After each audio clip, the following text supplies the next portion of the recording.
Next topic is problem 1.5 that is from Griffiths book. Problem हमारे पास क्या है 1.5, जिसमें कहा गया है कि prove that back minus cab rule. Back minus cab rule क्या होता है? जब हमारे पास तीन वेक्टर्स का क्रॉस प्रोडक्ट करते हैं हम, तो वो हम एक रूल के ज़रिए करते हैं जो हमारे पास होता है बैक माइनस कैब रूल। तो उसको प्रूव करना है कि वो ठीक आता है या नहीं। बैक माइनस कैब रूल क्या होता है? अगर हमारे पास ए क्रॉस बी क्रॉस सी तीन वेक्टर्स हैं तो हम इसको कैसे सॉल्व करेंगे? इसको सॉल्व करने का तरीका, ये रूल है, ये फॉर्मूला है कि हम बी को मल्टीप्लाई करते हैं A dot C minus C A dot B, तो जब वो बन जाता है बैक माइनस कैब। सबसे पहले हम इसकी लेफ्ट हैंड साइड प्रूव करेंगे जो कि राइट हैंड साइड के इक्वल आएगी। लेफ्ट हैंड साइड के लिए हमने क्या किया, तीन वेक्टर्स ले लिया। अब हमारे पास तीन वेक्टर्स हैं, ए वेक्टर, बी वेक्टर और सी वेक्टर। तो हमने तीन वेक्टर्स ले लिए। ए वेक्टर मेरे पास क्या है, ए एक्स यूनिट वेक्टर खुद से कंसीडर किया, खुद से लेट किया, हमें गिवन नहीं है, खुद से लेट किए। और A Y unit vector, A Z unit vector, ठीक है। फिर मैंने बी वेक्टर कैसे लेट किया, B X unit vector, B Y unit vector plus B Z unit vector. इसी तरह सी वेक्टर लेट कर लिया जो इक्वल हो जाएगा C X unit vector, C Y unit vector plus C Z unit vector. Left hand side के लिए क्या करना है, A cross B cross C. अब क्रॉस प्रोडक्ट कैसे फाइंड आउट करते हैं? अगर सबसे पहले हम बी क्रॉस सी इसमें से फाइंड आउट करेंगे, ठीक है। देन उसको ए क्रॉस के साथ कर देंगे। तो बी क्रॉस सी के लिए क्या किया, एक्स यूनिट वेक्टर ले लिया, वाई यूनिट वेक्टर ले लिया, जी यूनिट वेक्टर ले लिया। यहाँ पे मैंने बी का वेक्टर लिखा जो मेरे पास है बी एक्स के नीचे एक्स वाला कंपोनेंट बी एक्स, वाई के नीचे वाई वाला बी वाई और जी के नीचे जी वाला बी जी। इसी तरह सी के कंपोनेंट्स ले लिए, सी एक्स, सी वाई, सी जी। नेक्स्ट क्या किया, अगर मैं x से एक्सपेंड कर रही हूँ तो इस चीज़ को इग्नोर करके बी वाई और सी जी को मल्टीप्लाई किया तो बी वाई सी जी बन गया। देन माइनस आता है और बी जी और सी वाई को मल्टीप्लाई कर दिया। फिर आता है माइनस वाई से एक्सपेंड कर रहे हैं, ठीक है। फिर आएगा माइनस साइन, क्योंकि हम एक्सपेंड कैसे करते हैं, प्लस, फिर माइनस लेते हैं और फिर प्लस लेते हैं, ठीक है। तो यहाँ पे मेरे पास y आया माइनस वाई। अब इस चीज़ को मैं इग्नोर करूँगी, जिस चीज़ को लिया उसको इग्नोर करके इसको इससे मल्टीप्लाई करूँगी तो बी एक्स सी जी बन जाएगा, माइनस बी जी और सी एक्स बन जाएगा, ठीक है। प्लस जी यूनिट वेक्टर लिया तो इस चीज़ को इग्नोर करके इन दोनों को मल्टीप्लाई करूँगी तो ये बन जाएगा बी एक्स सी वाई। फिर माइनस मेरे पास हो जाएगा बी वाई और सी एक्स। अब मेरे पास ये जो वेक्टर आया, ये वेक्टर कौन सा है, बी क्रॉस सी। लेकिन मुझे क्या फाइंड आउट करना है, ए क्रॉस बी क्रॉस सी। तो मैं यहाँ पे ए क्रॉस को भी साथ लिखूँगी और मैंने उसी तरह इनको भी क्रॉस प्रोडक्ट कैसे लिया, एक्स वाई जी यूनिट वेक्टर्स ले लिए। ए के लिए मैं ए एक्स, ए वाई, ए जी और बी क्रॉस सी। तो मेरे पास आ गया ये पूरा, एक्स के नीचे ये वाली टर्म, वाई के नीचे इसकी टर्म। अब इसमें मैंने क्या किया है, मैंने बी जी सी एक्स को पहले लिख दिया क्योंकि माइनस माइनस प्लस, और ये चीज़ इसके साथ साइन क्या है माइनस ना, तो इसको मैंने बाद में लिख दिया बी एक्स सी जी, और इस वाले को सेम वैसे ही लिख दिया।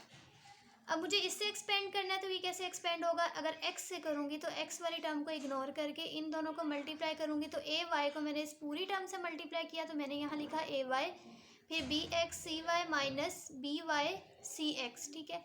देन मैंने क्या किया, माइनस ए जी को इससे करना है तो ए जी लिखा और ये पूरी टर्म यहाँ पे लिख दी।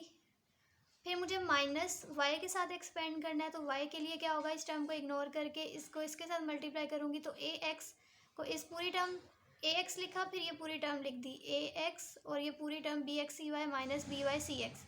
देन मैंने क्या किया, ए माइनस फिर ए जी को इसके साथ मल्टीप्लाई करना है, ठीक है।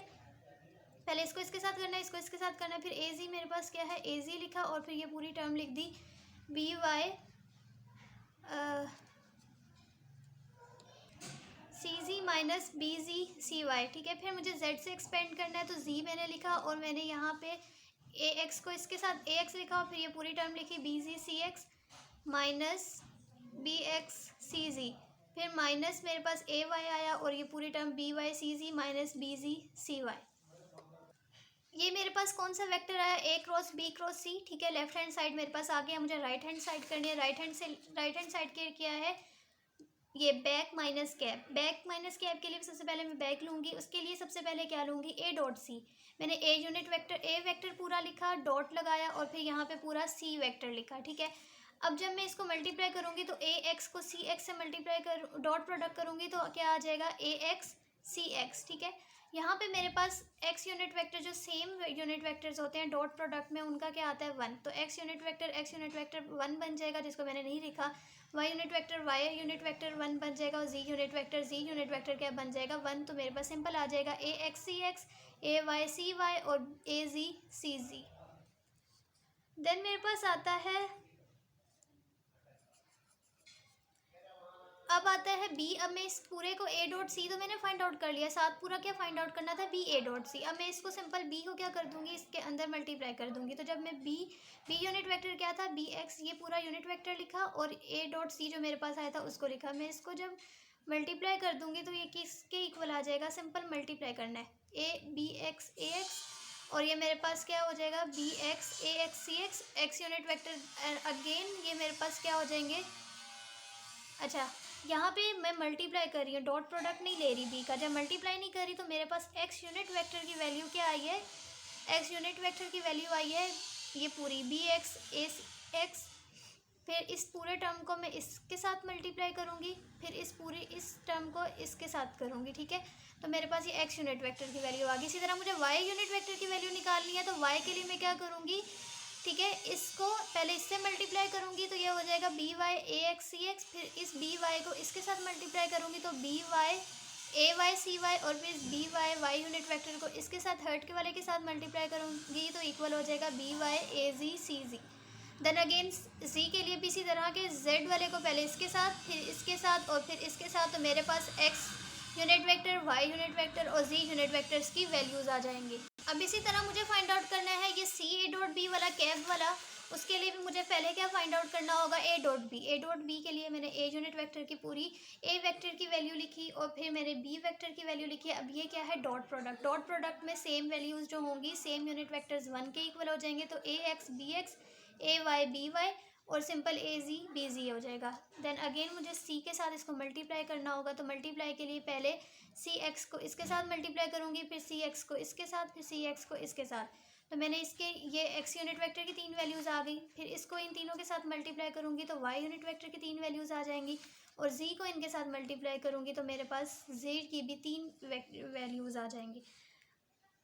अब यहाँ पे फाइंड आउट क्या करना था, बैक माइनस कैब। इन दोनों की जो वैल्यूज़ आई हैं उनको माइनस करेंगे। तो जो जब मैंने माइनस करके लिखा, ये पूरी वैल्यू जो थी किसकी थी, बैक की। फिर माइनस और नीचे कैब की वैल्यू सेम टर्म्स जो होंगी, ऑपोजिट टर्म्स जो होंगी वो कैंसिल हो जाएंगी। जब कैंसिल होंगी तो मेरे पास इक्वल आएगी,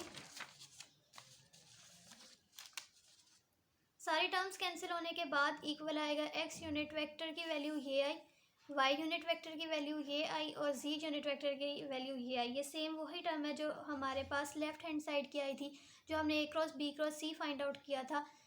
तो जब हमारे पास ये दोनों इक्वल आ गई तो हम कहेंगे कि left hand side is equals to right hand side. ये सेम वही वैल्यूज़ हैं जो हमने यहाँ पे इसके लिए निकाली थी। एक्स यूनिट वेक्टर की भी वही वैल्यू है A Y B X C Y minus B Y C X. इस तरह से सारी वैल्यूज़ जो है वो क्या है, सेम है। तो हमारे पास लेफ्ट हैंड साइड जो है इक्वल हो गई राइट हैंड साइड की। I hope you understand this lecture. Thank you so much for watching.